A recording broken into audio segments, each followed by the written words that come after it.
You're listening to the Optimal Performance Podcast. The OPP is brought to you by Natural Stacks, makers of 100% natural and open source supplements designed to help you live optimal. For more information on how to build optimal mental and physical performance into your life, go to naturalstacks.com. Oh, what's up, everybody? Welcome to another episode of the Optimal Performance Podcast. On today's episode, I'm joined by author Paul Shapiro. And Paul Shapiro is the author of a book called Clean Meat: How Growing Meat Without Animals Will Revolutionize Dinner and the World. And this is a very fascinating topic. I think for all of you keto heads and paleo heads out there that are focused on eating grass-fed meat and high protein and low fat, we really cover the whole basis. This concept is taking a small chunk of meat from an actual living animal and growing it in petri dishes, more specifically in like brewer's vats, like you would see at a beer brewery. The implications for this technology are massive. Investors like Bill Gates, Cargill, Tyson Foods, Richard Branson are all getting on board because, quite frankly, if we could switch to this type of meat consumption and meat creation, it would sure solve a lot of problems on the planet. And we cover how it's made, what are the implications, just amazing amount of information on this. And it's provocative, it's sensational. And at first I was like, no way, I'm not gonna eat meat grown in a dish. And then I considered the alternative, how much of my meat, and I'm very careful about the meat that I eat, how much of my meat is actually coming from places where it's grown in deplorable conditions using hormones. I do my best not to eat very non-factory farmed meat, but I go out to dinner sometimes and sometimes I don't know. So I really hope that you enjoy this episode. As always, give me your feedback. If you like this kind of content, send me an email, sean@naturalstacks.com. I really look forward to hearing back from you guys. And it's so awesome to be back on the OPP bandwagon for another season. You can follow me on Instagram at Coach Sean McCormick. And yeah, I can't wait to get into this. Without further ado, everybody, Paul Shapiro. You're listening to the Optimal Performance Podcast, and I'm your host, Sean McCormick. It's the OPP.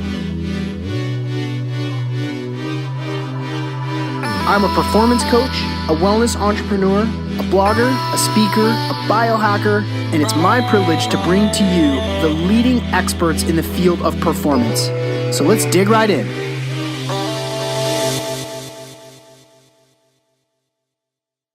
And we're here with Paul Shapiro, who is the author of Clean Meat. And Paul, welcome to the Optimal Performance Podcast. What a pleasure to be with you, Sean. Thanks so much. So I like to give our guests an opportunity to introduce themselves. Give us the elevator pitch on who you are. Sure. So I wrote a book that's called Clean Meat: How Growing Meat Without Animals Will Revolutionize Dinner and the World. And what the book basically does, it explores the race to commercialize the world's first ever clean meats. These are not really alternatives to meat. We're not talking about substitutes to meat. We're not talking about plant-based meats or veggie burgers. We are talking about real meat made from animal cells so that you don't have to raise and slaughter animals, but instead can just simply grow animal cells at the microscopic level and grow them into actual meat, like the meat that people eat today. So that's what the book's about, and I'm really looking forward to talking with you about it. Additionally, I'm also the co-founder and CEO of an alternative protein company myself that I founded in 2018 called The Better Meat Co., which is a cool company that is not making clean meats, it's making plant-based proteins, but maybe we can get into that too. Awesome. Excellent. Well, this is an interesting, I'm really excited to talk to you because I feel like our audience is very thoughtful people. And I think like myself, a lot of them would be interested in continuing to consume animal meat and animal products, especially in the primal paleo ketogenic movement. We all really value the consumption of meat, but also we're intelligent, thoughtful people, and it seems to me like when you take out animal suffering, when you take out antibiotics, when you take out GMO grains that created the animals, when you take out the suffering in the factory farming, this is really an excellent solution to accomplish. Tell me first about your experience eating a cow chip. Well, first, I'm very honored that you've obviously read the book, Sean, so I appreciate that. So in 2014, more humans had gone into space than had ever consumed real meat grown outside of an animal. And I was very fortunate to become one of the first people to do so. It was in Brooklyn. There was a company called Modern Meadow, still exists today, although now they're focused on growing cow skin rather than cow meat, so they're making leather. But Andros Forgox, the CEO of Modern Meadow, was generously hosting me on a tour of his facility. And I knew that he was growing meat, but I had no idea he was going to offer me a bite. Now, keep in mind, the year prior, in 2013, the world's first ever clean hamburger was grown and consumed. And this was a burger that cost $330,000 US. And so, even if costs had come down substantially, the idea of me eating some of this meat, I knew that this was a very pricey proposition for my host.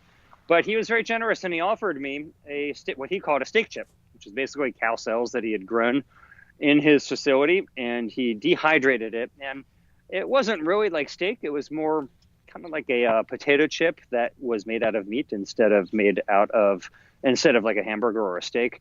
But it tasted very good. I mean, he had dehydrated and barbecued it, so it tasted like jerky, and that's pretty much what it was. It was jerky. I liked it, and I wish that he had offered me more. Actually, I had only a small amount, but he was very kind. And since then, I've gone on to eat other types of animal products that were grown outside of animals. So I've eaten now clean pork, duck, fish, liver, chorizo, even foie gras.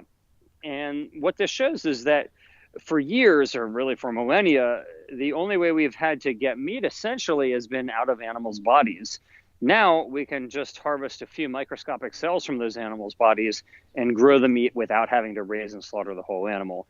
And I'm really proud to have been one of the first people to have consumed such meat. But today, more and more people are eating them. Not that it's been commercialized yet, but there are now about 24 startups across the globe making these types of meats, and they are in a race to commercialize their products.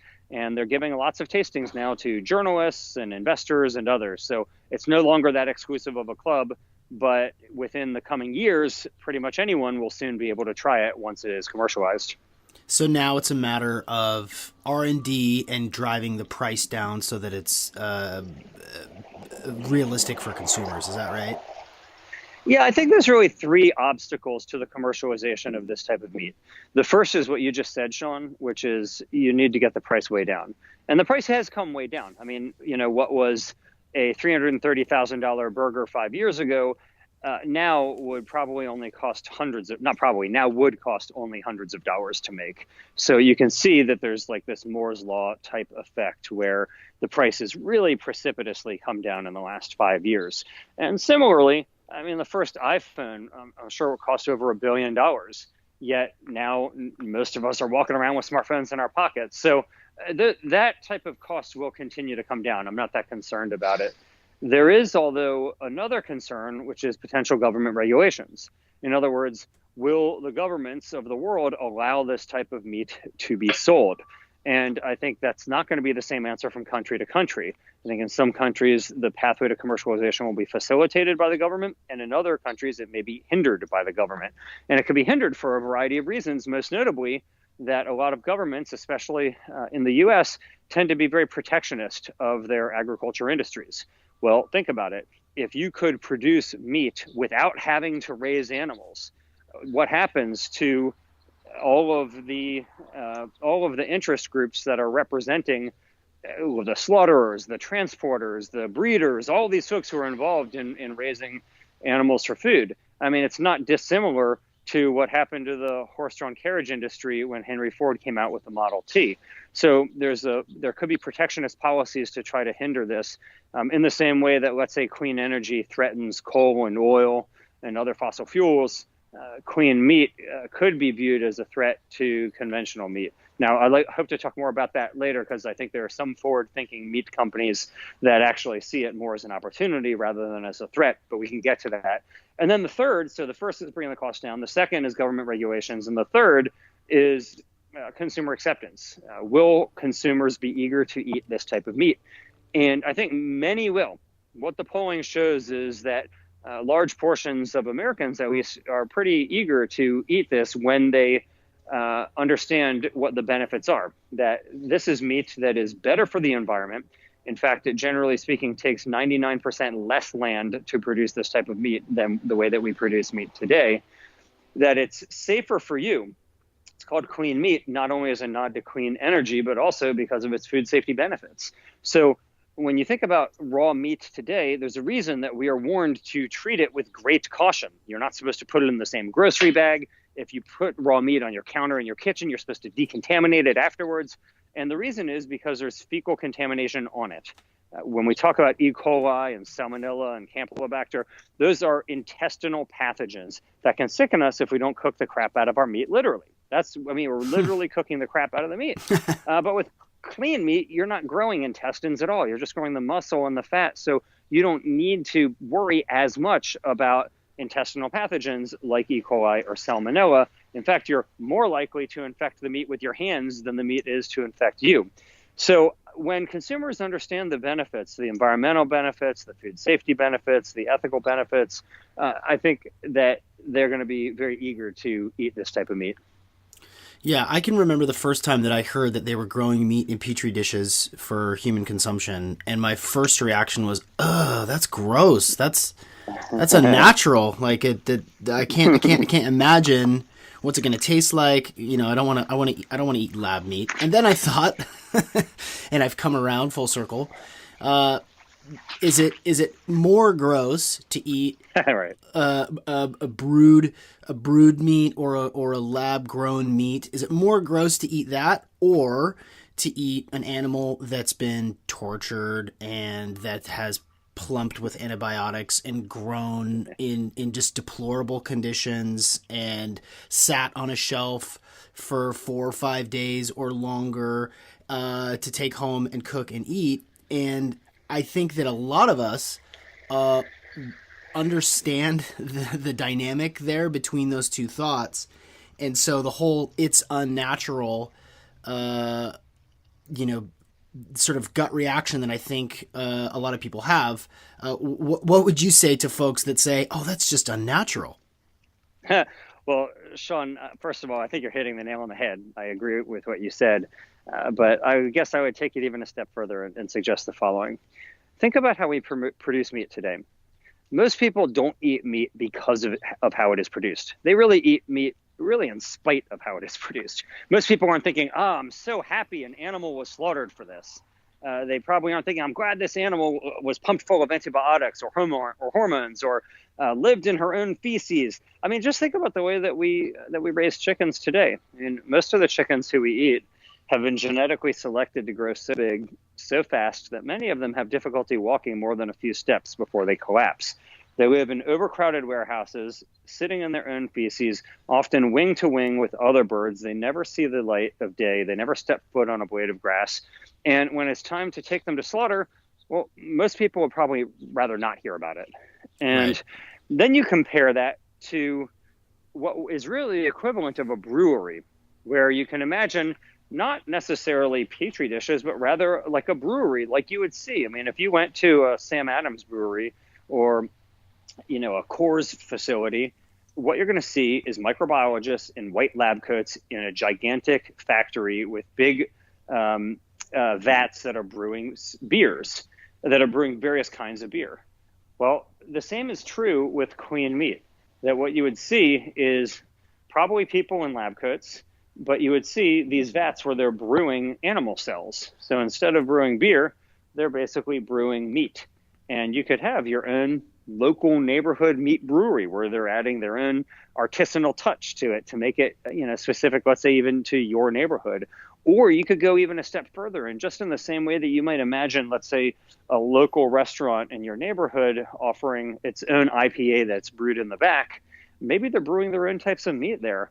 Or maybe you go even further and you think about how right now, if you were to walk into your friend's home and you saw that they had, let's say, a bread maker or an ice cream maker, maybe they'll have a meat maker one day, and they'll be ordering like tea bags full of stem cells, and you drop them in and you can grow your own meat in your own kitchen.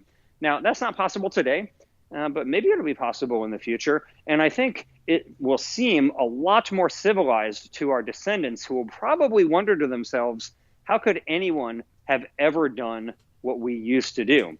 They're going to look back and think about the fact that we had a food system that mistreated huge numbers of animals, that pumped them full of drugs, that treated them in ways that most people feel uncomfortable even thinking about, let alone would they want to bear witness to, and that created real food safety risks for consumers versus a clean, environmentally sustainable, and humane manner of producing meat. They may think that the gross and unnatural thing is what we used to do. Yeah, I think that's fair to say. And as I, in the biohacking community where I swim, I think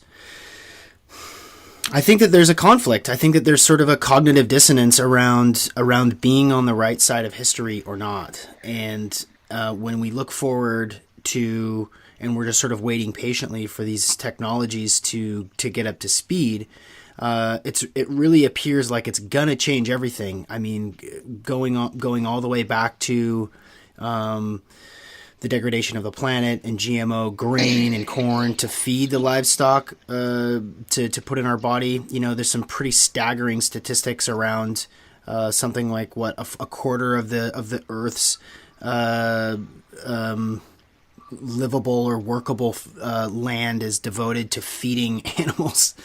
And I think that it's a conflict in at least in my mind, and in the mind I think of other people who appreciate and really like the way that they feel eating and consuming animal proteins, but understand that the future will come at some point where they can still consume clean meat and get the benefits in the lifestyle and the nutritional benefits of it, but without all of the carnage. Actually, there is a really funny mockumentary that BBC did that came out about a year ago or so called Carnage. And it's really excellent. It's actually really, really funny. But it is a movie about the future, 50 years from now, in which Britons can't believe that anybody used to raise animals for food. And I don't want to give any more of it away, but the movie is called Carnage, and I highly recommend it. But I think in general, what is socially acceptable one day pretty quickly becomes socially unacceptable the next. And just look at it this way. 150 years ago in our country, in the United States, the legitimate social debate was whether one human being ought to be able to own another human being. And respectable members of society, doctors, lawyers, members of Congress, held both views on that. I mean, and they argued that it was just natural. Slavery was the natural condition of humankind, that everybody from Plato to Socrates supported slavery, that the Egyptians, the Romans, the Greeks, they all had slaves. And yet today, a blink of an eye later, historically speaking, if you were to say that you supported slavery, you would instantly become a pariah in nearly any social circle in America today. And the same is true on other issues. I mean, 100 years ago, we were debating whether more than half the population even ought to have the right to vote. 50 years ago, we were debating whether whites and blacks ought to be able to share the same drinking fountains. Just even 10 or 15 years ago, there was this raucous debate over whether gay Americans deserve the same rights as other Americans, something that's not totally yet settled, but you can see the trajectory in which it's going. And so the question is, just in the same way that we look back perplexed at how our ancestors, people who are genetically identical to us for all intents and purposes, held these social views that we consider really barbaric today. I mean, slavery, denying a woman's suffrage. I mean, just 100 years ago, we were debating whether children of the poor ought to be forced to work in factories with the Supreme Court regularly striking down child labor laws back then. I mean, the fact of the matter is that it's very easy for us to look back on the social views of our ancestors with bewilderment. And we wonder to ourselves, what on earth were they thinking? But it's a lot harder for us to think about our own views, especially on topics that we don't want to change on. And one of those has to do with our relationship with the other animals on this planet. But what a blessing that would be if we could have our meat and eat it too. If we could continue to have the type of meat that most people want to eat, yet we didn't have to raise and slaughter animals in these hideous ways, in the ways that we have in recent times. And that's the promise that clean meat offers. It offers the ability to produce real animal meat without all of those negative externalities. And that's one of the reasons why I'm so enthusiastic about helping to bring about this type of a clean meat future, to allow us to continue our societal and social evolution to build a more humane society for all of us, not just those who maybe are of the same race or the same gender or same nationality as us, but even those who maybe aren't even in our species as well. And think about the fact that they too have interests that matter, that the animals with whom we share this planet, maybe they don't exist merely for us, but rather they exist also with us. And that's the type of view that having a clean meat industry can help us develop more of. Who is the most scared about this movement? Who does this compromise the most? Well, the U.S. Cattlemen's Association has been one of the leading forces against this movement. They've petitioned the U.S. Department of Agriculture to try to prohibit this from even being called meat. I mean, keep in mind, it is meat. It is meat in the same way that ice coming out of your freezer is ice. So let me tell you what I mean by that. 150 years ago, there was a gigantic ice shipping industry. You had big blocks of ice being harvested from lakes, naturally frozen in the lake, and that ice got shipped all over the world in these insulated boats so that people could have ice for their in-home ice boxes and in their drinks and so on. Well, when you enter the advent of refrigeration, all of a sudden you had a much more efficient way to get ice, just by cooling the water down right in front of you. Well, the ice shipping barons were livid over this technological innovation, and they railed against what they called artificial ice, saying that this isn't even ice at all. This needs to be called artificial ice, and that it's dangerous, it's unnatural, you don't even know if it's going to sicken you or not, when in reality, the so-called artificial ice was actually much safer because it was being cooled from filtered or boiled water, that rather than just being harvested from lakes that were being polluted by both the Industrial Revolution and, frankly, by the horses who were dragging the ice out of the lakes in the first place, who obviously don't exactly hold it in while they're doing their work on the lakes. So, you fast forward to today, though, and virtually all of us have artificial ice makers in our homes. We call them freezers. We don't think there's anything unnatural about it at all. In fact, we just call it ice because that's exactly what it is. And so in the same exact way that for millennia, the only way that humans had to get ice was out of nature, then we invented a technology that gave us a more efficient and safer way to get the same thing, to get ice. Well, for millennia, we have had to get meat out of animals' bodies. Now we are beginning to invent a technology that allows us to get the same exact meat in a safer and more efficient way. And that's exactly what it is. It is meat, and it should be called meat. And so when you have efforts from groups like the U.S. Cattlemen's Association to try to prevent it from being called meat, you are reminded of these 19th century ice shipping barons who are so desperate to cling on to the status quo rather than recognizing the future. And maybe instead they should have been investing in refrigeration rather than trying to cling on to this industry that was about to get obliterated. So it's cattle ranchers. Well, that's one, but they've been the most vocal. But you have other companies though that are actually taking a pretty progressive view on this. So I'll give you an example. Tyson Foods is one of the largest animal slaughterers in the world. Yet they have made numerous investments in alternative proteins now, including clean meat companies, plant-based meat companies, and so on. I think that companies that are forward-thinking companies like they are seeing the writing on the wall. I mean, look at what happened, for example, in the world of photography, where a few decades ago you had Kodak and Canon vying for supremacy of the photography market, and one of them invested in digital and the other didn't.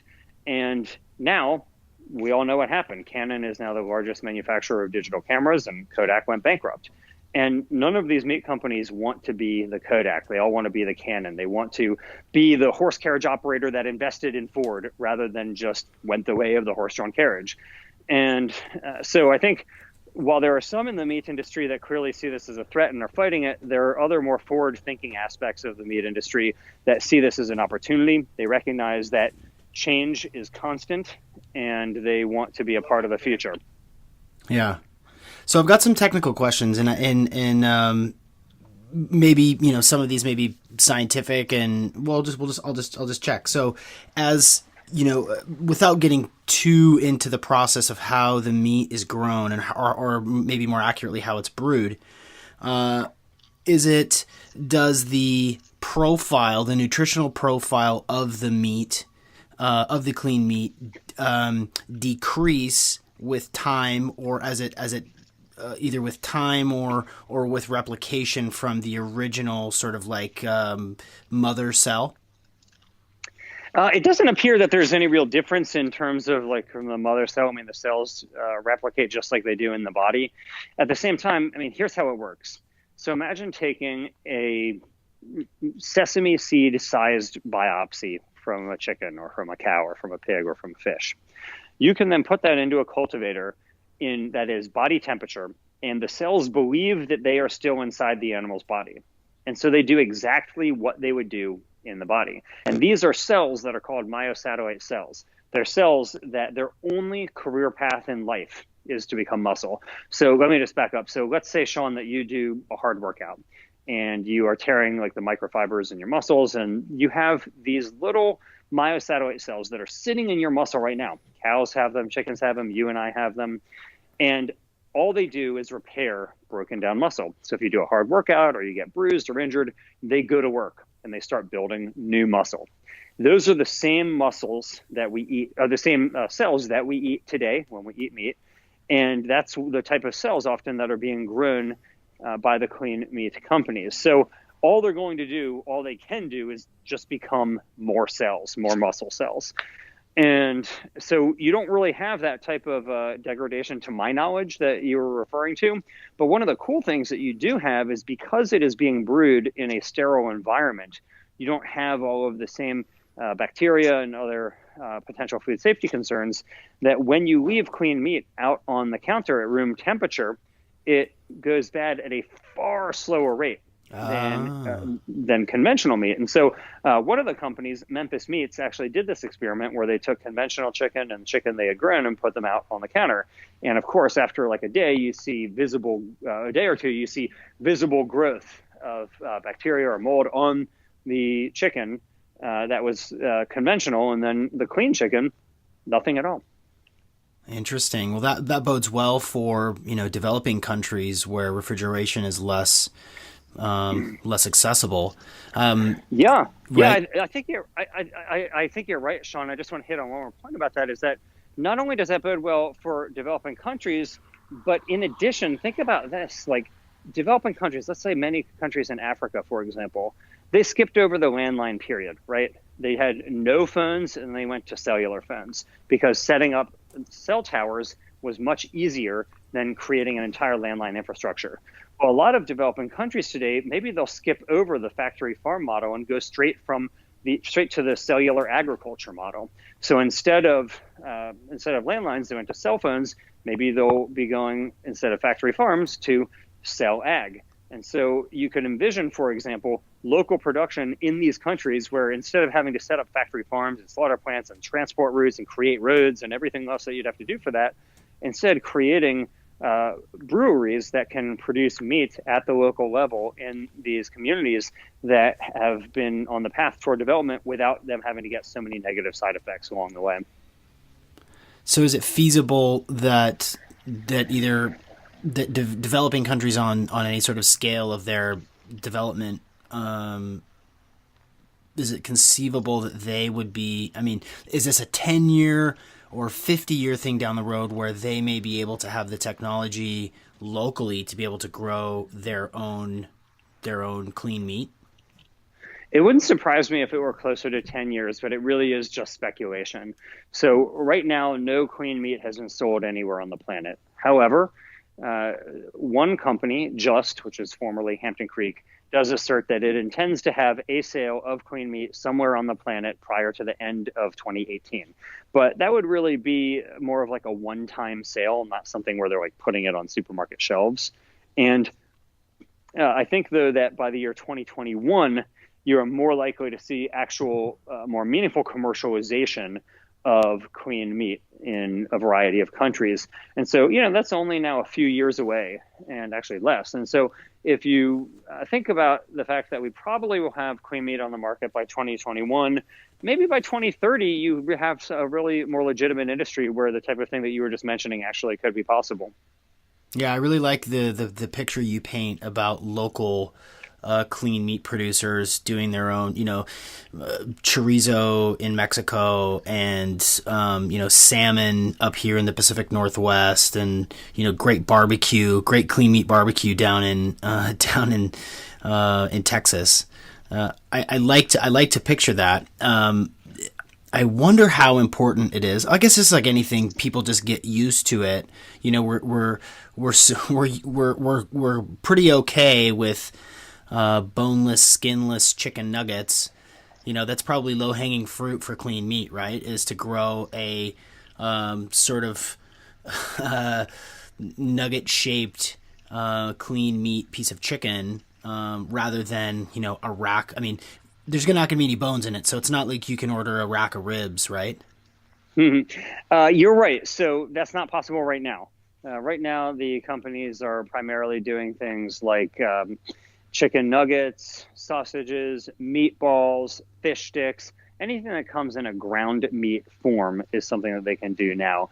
It's a technologically higher hurdle to get to something like a ribeye or like baby back ribs. But maybe through, let's say, like 3D printing technologies, you could do something like that. I can envision, for example, maybe you don't grow the bone, but maybe you print the bone. Like, why not print bones that you then affix the meat to? So, there might be some ways to get around that. But the real issue for growing thicker cuts of meat, let's say like a T-bone steak, is essentially that meat is a lot more than muscle cells. There's also fat cells, there's connective tissue and blood vessels. And the blood vessels help bring nutrients to the cells throughout the muscle. And so if you have a thick muscle, there's lots of cells in there. And right now, the companies are basically bathing the cells in nutrients, like in the food for the cells, the same types of foods they'd be getting if they were in the body. But there aren't blood vessels. So it's tough to grow anything thicker than ground meat because the cells that are in the middle then they would go necrotic. They don't get the type of nutrients that they need. And so in order to grow a thicker cut of meat, you would need some mechanism to get nutrients to those inner cells. And many of the clean meat startups are working on that right now. Does that suggest that all clean meat does it have any fat in it? Yeah, so interestingly enough, the very first one of the clean burgers that was served up in 2013 was pure muscle cells. So it really was more like a protein cake rather than what you would think of as a hamburger. Sure. However, there are companies now, like one clean meat startup that was founded in 2018 called Mission Barns, that are focused just on growing clean fat. So they are growing fat cells from animals that you could then add in to, let's say, that original burger. And I had some of they made like a duck fat that they grew recently that they were kind enough to share with me, and I ate it. And I'm going to say it tasted very good. What form was it in? Was it on a toothpick? No, so I tasted both the fat on its own, and then they also put it, interestingly enough, they made plant-based sausages. So they took like plant proteins that had like the texture of sausage, but then they added duck fat to it that they had grown. And so it's pretty delicious. So you could tell, like, if you ever try like a plant-based sausage and then you try a sausage that is plant-based but also a duck fat, you really can tell the difference. Right. Well, and that opens up the entire market for, additions and improvements to the plant-based proteins. If a a garden burger, if that's not palatable for you, if a garden burger also had, some clean fat in it and it was mixed up, like that opens the doors, I think, for a lot of other people to try it. Yeah, I mean, I think that there would be like some market for that. My guess is that most people eating garden burgers probably don't want to be eating animal fat. And so if your only reason for eating it, though, is an ethical concern and you're eating it for health reasons, yeah, I think that's probably true. I suspect, though, that most people who are eating plant-based meats are doing it for health reasons, and they probably would like to be avoiding animal fats. Yeah, I saw you had an in-depth conversation, and I know he's a friend of yours, with Rich Roll, and I didn't get far enough into understanding kind of what his take is, but I wonder how many, or maybe you have statistics on this, how many people are eating vegan or raw vegan for health versus for ethical considerations. Yeah, it's the majority. So, I mean, what often happens is that people will decide, let's say, to become vegan for health reasons, and then they adopt the ethical reasons later. They may, once they are no longer eating it, then say, oh, yeah, also it seems messed up to be doing to animals what we do to them. But most people who are in the plant-based protein market are doing it for health reasons. And the number of vegans out there who are vegan really purely for ethical reasons is quite small. But they exist. And I mean, they are out there. Yeah. What other products besides you mentioned the company that's making leather. Have you touched it, felt it, tried Yeah. some leather shoes on? Is it called? Would you consider it clean leather? So I would call it that, but the makers of it have an entirely new name for it. So Modern Meadow calls it leather. They call it Zoa, Z-O-A. And so they're looking to brand Zoa as an entirely novel material. They don't want Zoa to be considered, oh, it's just leather. They want it to be like this entirely new thing. And so think about it, like with cattle, and also to answer your question, yes, I have held Zoa in my hand before. It's very cool. But when you think about it, like cattle, first off, they have lots of imperfections on their skin from, let's say, insect bites or injuries or being branded, or for whatever reasons, there could be imperfections. But when you're growing the leather in the lab, you don't have any imperfections at all. It's all pristine coming out of the lab. Also, cows very stubbornly do not come in the shapes of wallets and handbags and car seats and more. And so there's a lot of waste in the leather industry because you're cutting this and you have little strips of leather, and that gets used for either landfilled or it gets used for very cheap filling materials and so on. Whereas in the lab, you can grow the leather into any shape you want. You can grow it into the shape of a car seat or a handbag or a pair of shoes. And so that allows you much greater functionality. You can make it as thin or as thick as you want, whatever color you want, make it transparent, translucent, whatever you want to do. So this really is not just like making leather. It is making an entirely new material that, yes, is based on collagen, which is the primary component of leather, but it really is like a functionally new thing. So think about other new materials that we have invented. Like think about, for example, if you buy a Patagonia shirt, it might be made out of some material that is not necessarily a natural material, but it's really thin and it keeps you really warm. How amazing. How is it so thin and yet it keeps you warm? And that's the type of functionality that I think we could envision from this type of leather. And frankly, I think that something similar is true for clean meat. Right now, the manufacturers are really just trying to make meat that's the same as the meat that we eat today. But think about living in a time, let's say, before there was cheese. So you had cow's milk, but there was no cheese. Nobody had heard of cheese. Nobody knew about cheese. And then they figure out how to curdle milk. And now all of a sudden, you have the proliferation of all of these different types of cheeses that people eat, from blue cheese to all the other, from cheddar and all the other things. Well, what world might be awaiting us, culinarily speaking, out there with clean meat, that we could invent entirely new categories of food based on meat that we don't even conceive of today because we haven't invented them yet? Right. Yeah. Oh, my mind is just sort of picturing all sorts of weird, fun stuff. Yeah, actually, there's a pretty fun cookbook. It's the only cookbook, to my knowledge, that has ever been published with only recipes that cannot be made today. It's called the In Vitro Meat Cookbook. And it's a funny cookbook that looks at possibilities of ways that you could produce various types of what they call in vitro meat, which is obviously a repulsive way to put it. But what they put in, so my favorite, there's all types of things in there that are really funny, but my favorite is the celebrity cubes. And so, lots of people, they want to prove that they are uber fans of their favorite celebrities. And so they have autographs or they have posters and they go to their shows. Well, maybe there'll be a market to say, hey, you really want to be a fan of your biggest celebrity? What better way to prove it than to eat them? Like maybe Jay-Z and Beyonce will maybe Jay-Z and Beyonce will take like little cells off of their skin and then grow like Jay-Z and Beyonce cubes, and then people can have this, Oh, wow! And there we go. There you go, celebrity cubes. And there we go. And that's where the podcast really gets sensational. Yeah, I mean, maybe wow. maybe somebody wants a Sean McCormick cube. I mean, there's some super fan out there. Dude, who wouldn't want a Sean McCormick cube? I'd be delicious. Oh man, that opens up Pandora's box to all sorts of like dark, dystopic, futuristic Yes. Of all the things that you've tasted, and I know that you've got a lot of contacts in this universe, but of all the things that you've tasted, which tasted the most, which tasted the best, and which tasted the most like its original?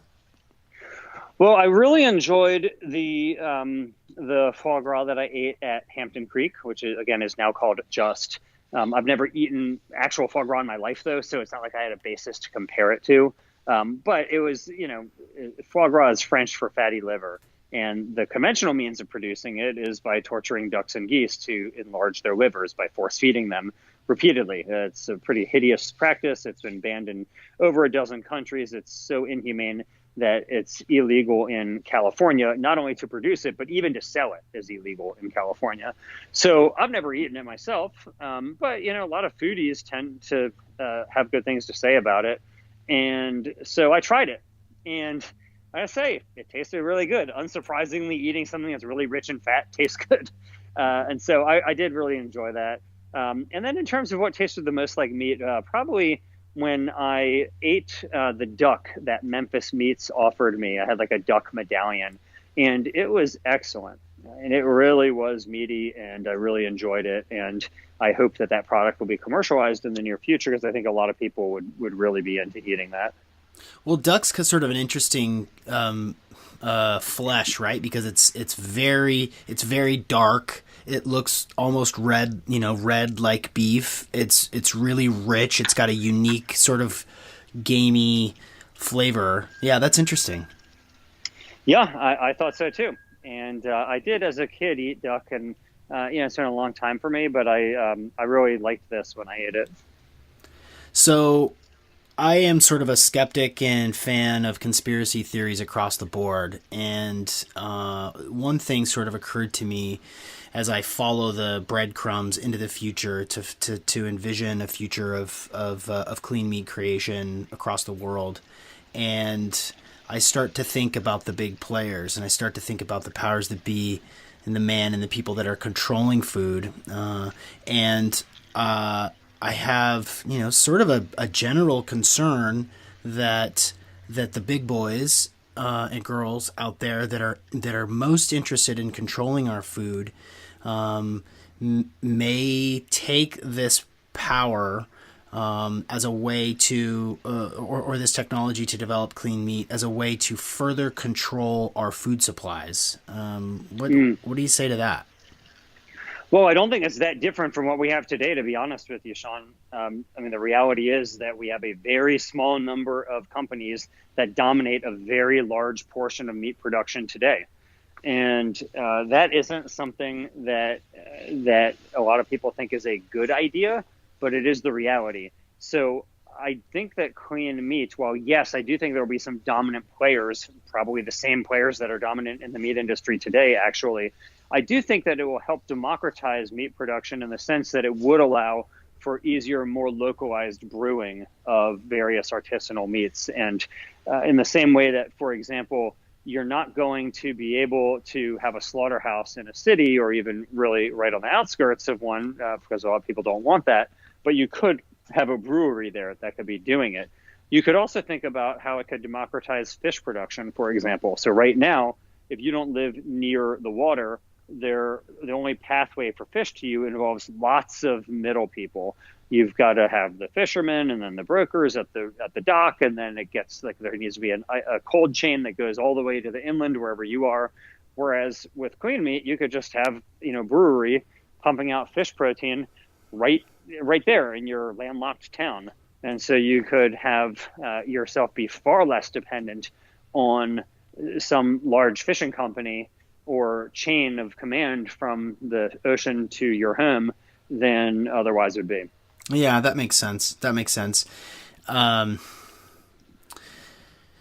Yeah, I think about the technological demand in order to create the stuff, and because as I think about big brewing silos for creating clean meat, the same way that they make beer that I love, and when you clarify that for now at least it's basically ground meat, it's patties and stuff. It's probably exponentially more challenging to create a boneless chicken breast than a chicken patty. But I wonder about the limitations on that. My head, I'm going in all sorts of directions here with thinking about that. Yeah, it is more complex, but not impossible. I mean, most of these technologies that the clean meat producers are using have been invented in the biomedical space. And, for example, if you were to burn your arm by accident right now, in the past, they would have to take a skin graft from somewhere else in your body, maybe from your butt, and put that skin onto your arm there. Now we can take a little tiny skin biopsy from your healthy arm and grow your skin outside of your body and then put it in your wound. And your body accepts it, not just because it's human skin, but because it is actually your skin. And that's the type of technology that would have been considered, something for Star Trek decades ago, and yet it's a reality today. And so if we can do that, I don't think that the leap is that great to go from ground meat to whole cuts of meat, especially since when you don't need a functional organ, but you just need something that is edible and nutritious and safe, it's a much lower hurdle. Right now, and then it's just you're just considering like what does it look like at scale? Who's going to be able to buy a $20 clean meat patty or yeah. What's the most common objection that you get from skeptics on this? Oh, it's just about the natural issue. Really? That you already raised. But I mean, most people don't think about how food is produced today. I mean, when people are feasting on their seedless watermelon and they're loving that it's seedless, do they contemplate whether or not that is natural or not? Right. Any seedless product. But if you look at how seedless watermelons are produced, it's not that savory of a process. And the same is so for so many other foods that we eat today. I mean, I'll give you one example. Think about cheese today. It used to be that, so the way that you get milk to curdle is with something called rennet. Rennet is it's a thing that is in a calf's intestinal lining. And the functional enzyme in it is called chymosin. And a couple decades ago, actually I think a few decades ago now, scientists figured out how to produce chymosin on its own. So you don't need calf intestinal linings to make cheese anymore. And now nearly all of the hard cheese that people in America eat today contains rennet that was made through a microbial fermentation in which bacteria are genetically engineered to produce chymosin, and they produce it and then they put it into the product. And because the chymosin is separated from the genetically modified bacteria, even though it's the product of genetic engineering, it's still labeled GMO free. And so that's how cheese is made today. And most people don't really mind at all. They don't mind at all. I mean, even people who say that they're concerned about GMOs are still eating that, just in the same way that people who say that they're concerned about GMOs are still eating GMO produce on a near daily basis. So I don't think that most people contemplate how food is produced today. There's very little that is natural about how we produce food. And in many ways, that's good, because we have a safer, more abundant food sources today than we did 100 years ago. Your chance of getting sick from food today is less than it was in the past. And your chance of starving from lack of access to food today is much less than it was in the past, because we have used technology to improve the ways that we produce food.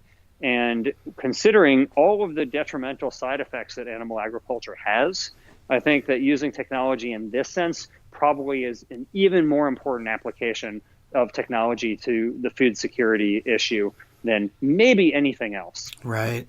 I think that's huge. The population is going to be, 10 billion in a few years. And how are we going to feed all these people? Is the appetite for meat going down? No, it's not. It's going way up. And how do we feed our planet? Right. And, it's not as though people are rallying for insect protein. There's some good inroads. There's companies using companies like Exo who are using cricket protein and exoskeleton to create food for people. But the demands are not going to go down. And so how can we use technology to feed our people? Can you speak to that for just a minute?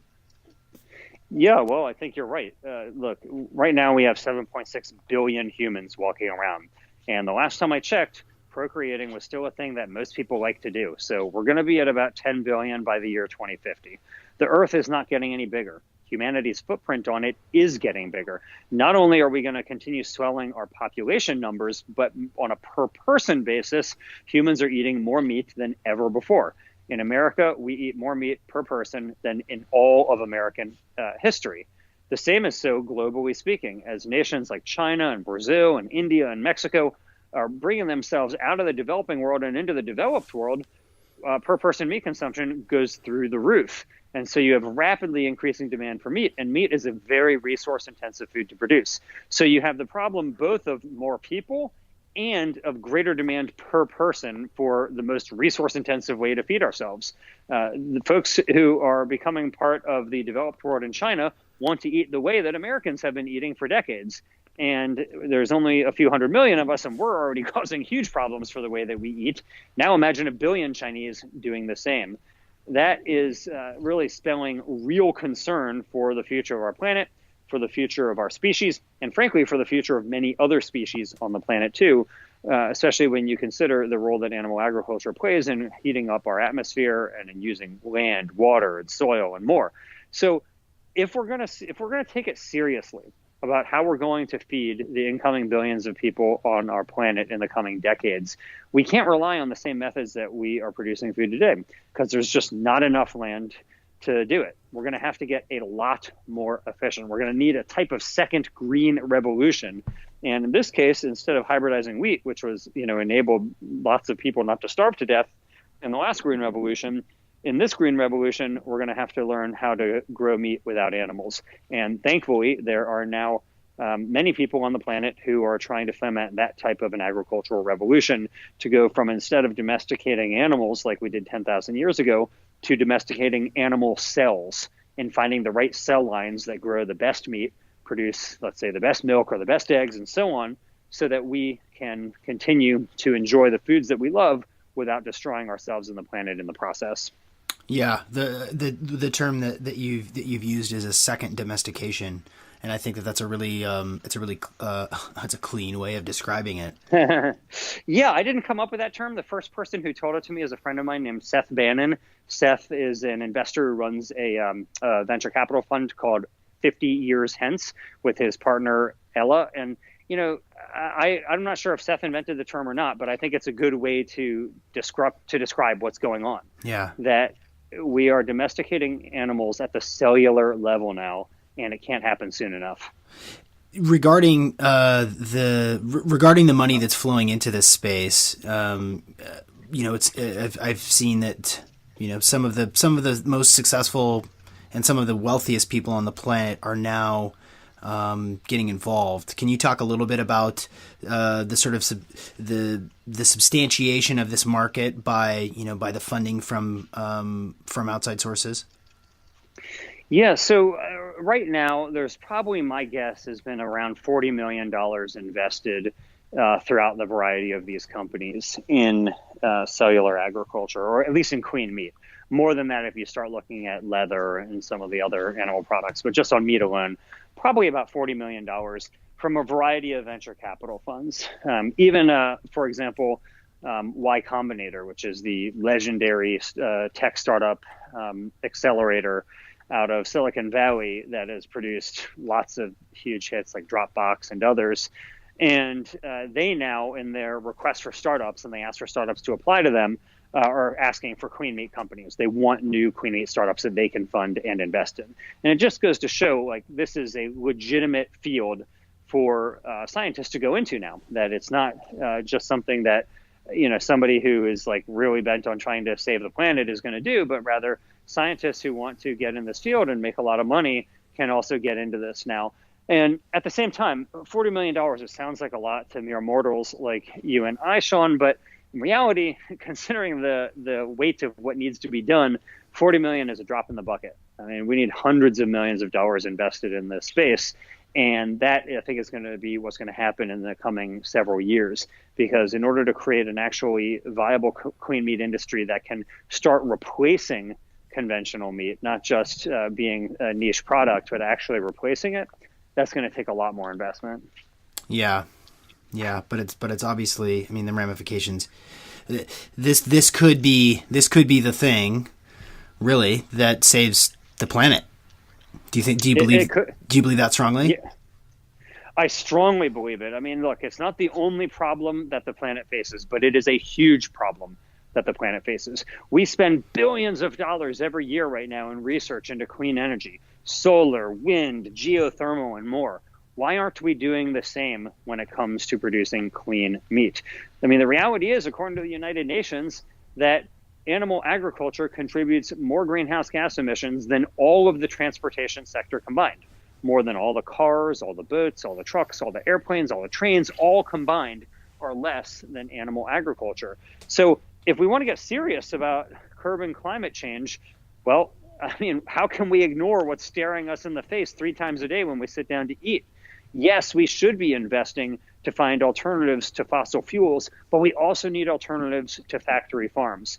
We have great options on the market today, plant-based meats, where we take plants and make them taste like meat. Many of them are really good. I really like them. I eat them regularly. I hope a lot of people will too. But for people who feel wedded to consuming actual meat from animals, this is a great way to satiate that desire without harming the planet so much in the process. I certainly fall into that category. And I think, for our audience and the people like myself and sort of the biohacking community, I eat for ketosis. So I'm eating high amounts of fat daily, both animal and vegetable.